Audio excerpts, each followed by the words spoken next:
Hora de conversar com Carlos Andreasa. O assunto de Carlos Andreasa é o currículo do Cássio. E aí, Andreasa, bom dia pra você. E seja sincero, você já mentiu em um currículo, Andreasa? Já teve consistência? Você já mandou ali um francês básico, conhecimento em Excel?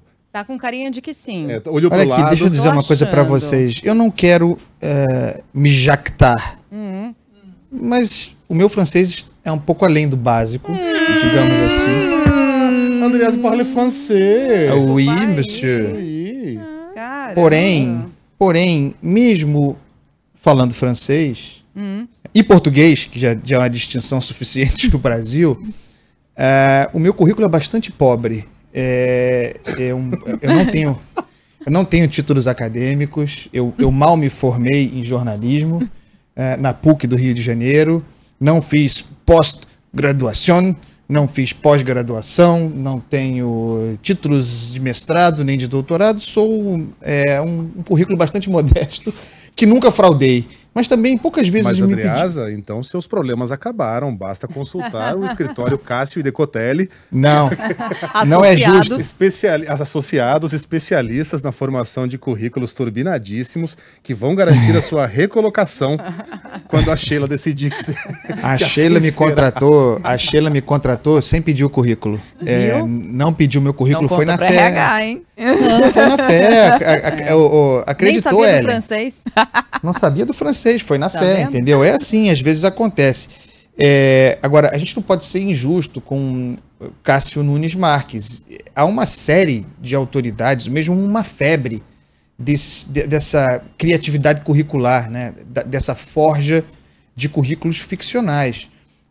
É algo recente no Brasil ou talvez algo de visibilidade recente em função dos sistemas de transparência e de facilidade de acesso aos dados. Eu fico pensando se não terá sido sempre assim, se nós não teremos ao longo de anos, décadas, mesmo século, currículos fraudados ou inchados ou turbinados, cada um vai usar o termo que quiser, sem que houvesse mecanismos de checagem, né? De fiscalização, de verificação, mesmo como nós temos agora. Hoje é muito fácil. Daí porque eu não entendo, realmente não entendo, para além do aspecto moral e ético para quem está na coisa pública, não entendo por que fraudar contrato, porque diante da mínima grita, no caso do Cássio Nunes Marques, né, ele desagradou a militância mais extrema, pesada do bolsonarismo.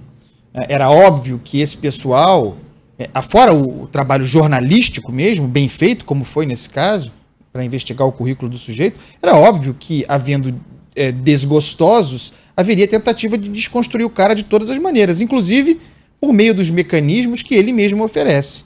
Esse sendo esse currículo bastante difícil de acreditar, né? A gente tem visto isso com grande frequência. O que é diferente aqui é o modo como o governo, o presidente Jair Bolsonaro especificamente, se comportou. No caso Decotelli, qual a diferença? No caso Carlos Alberto Decotelli, que tinha também um currículo, palavra fraudada, pode ser usada, inchado, um currículo turbinado, um currículo que não era consistente com a realidade. Qual a diferença daquele caso diante para esse de Cássio Nunes Marques? Qual a diferença? Nós temos aqui, por exemplo, relativamente à Universidade de La Coruña, na Espanha, o futuro, tudo indica, ministro do Supremo, se apresentando como alguém com pós-graduação, uma pós-graduação de 5 dias. Não existe algo que se possa chamar de pós-graduação oferecido em 5 dias. Então, vejam, nós estamos vendo em matéria curricular aquilo que eu tenho chamado de febre da versão, né? De repente nós temos um currículo que é uma versão, o currículo que é uma construção, o currículo deixou de ser um fato, o currículo deixou de ser uma verdade possível. Eu fiz isso, pode ser péssimo profissional e pessimamente formado, mas eu tenho esses títulos. Já não se pode mais acreditar nisso. Virou líquido, currículo virou versão. Isso está em curso agora no Brasil. E olha a distorção. Desde dentro do Palácio do Planalto, diante dessa situação, que me parece irreversível, tá? Eu acho difícil que tudo quanto apareça sobre o currículo de Cássio faça essa situação ser revertida. Parece que isso já é prego batido. Ao contrário do caso do Decotelli. Importante ver, né, como os compromissos, como aqueles fundamentos, chamemos assim, aquelas conversas de corredor, aquelas articulações do Senado, sobretudo Ciro Nogueira, Flávio Bolsonaro, Renan Calheiros, toda essa operação envolvendo inclusive outros ministros do Supremo, envolvendo Davi Alcolumbre, que é parte interessada, porque quer um gatilho para poder disputar a reeleição à presidência do Senado e depende do Supremo. Vejam como esses arranjos todos colocam o presidente numa posição de não rever a indicação de Cássio, ao contrário de Decotelli. Vejam como é importante ter padrinho no Brasil mais do que nunca. Mas o ponto que eu queria chamar a atenção é a palavra que veio desde dentro do Planalto sobre essa situação. Os interlocutores do presidente na imprensa vazando a seguinte leitura, que Cássio Nunes Marques não teria sido indicado pelo seu currículo, não seria a sua força curricular, o predicado, nós sabemos que não, o predicado decisivo para a sua indicação. Mas tem uma distorção aí. Nós não estamos questionando, ninguém está questionando o currículo real de Cássio Nunes Marques, pelo menos não agora. Ninguém está questionando se o currículo do sujeito é bom ou ruim. O que está em questão é que o currículo bom ou ruim não consiste com realidade. É que nesse currículo apresentado, esse é o ponto, é que nesse currículo, isso é um absurdo. Ou não é mais? Ou a gente está numa fase de tal, diante de tanta barbaridade, que um currículo mexido, chamemos assim, um currículo inchado, um currículo distorcido, que isso a gente aceita normalmente. Não, nós estamos diante de alguém indicado para a Suprema Corte, para a Corte Constitucional, com 30 anos quase à frente, tudo mais constante, no Supremo Tribunal Federal, que apresenta um currículo que não é consistente. Aí a sua própria assessoria, vejam, a assessoria de Cássio Nunes Marques, olha a justificativa deles. Eu vou ler só a introdução. Diante desse imbróglio gravíssimo, gente, venha público e diga, eu errei, desculpa. Eu não podia ter feito isso com o currículo, é um péssimo exemplo, eu quero ser ministro de Corte Constitucional. Não, olha a assessoria. Olha a inversão de valor contido aqui. Além da formação em Direito, é a assessoria falando, tá? Para mim é Cássio Nunes Marques falando. Além da formação em Direito, não há requisitos mínimos acadêmicos para a posição de desembargador federal, o que ele é hoje no Tribunal Regional Federal da Primeira Região, ou para indicação e nomeação de ministro do STF. A apresentação de um currículo, portanto, é um ato de boa-fé. Ato de boa-fé. O currículo de verdade, o currículo real. Um currículo distorcido, apresentado, é ato de má-fé. E, de novo, repito aqui, esse é o ponto. Nós não somos otários.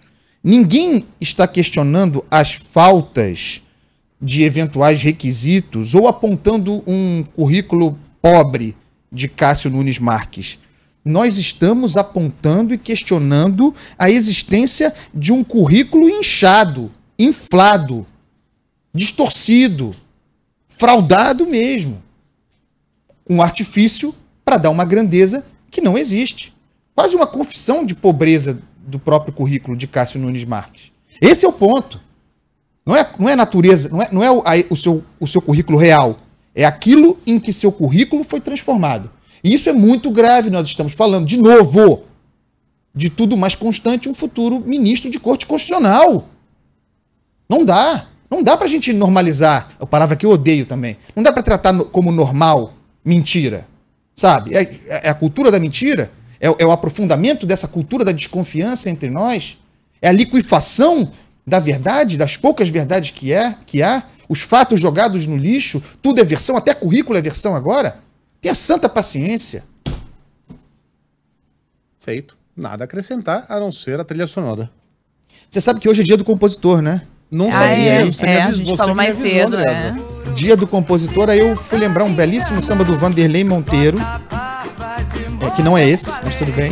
Opa! Mas você trocou? Troquei, Ellen, mas... Você trocou? Ô, Ellen, você trocou. Não tem problema, não tem problema. Não tem problema. Esse aí que você tá ouvindo é o samba que eu escolhi inicialmente, é Olho por Olho. Versão da Beth Carvalho, o outro também, Vida de Compositor, a gente toca outra hora. Que é do Vanderlei Monteiro. Os dois são na voz da Beth Carvalho. A minha voz do coração, a mais bela voz, pra mim, da história da música popular no Brasil. Então sobe o som aí. Olho por Olho tem a ver com o nosso caso de hoje. Olho por Olho. A justiça igual para todos. Tchau, pessoal. Tchau. Ellen, te botei no fogo, hein? Tudo bem. Beijo. Tamo junto.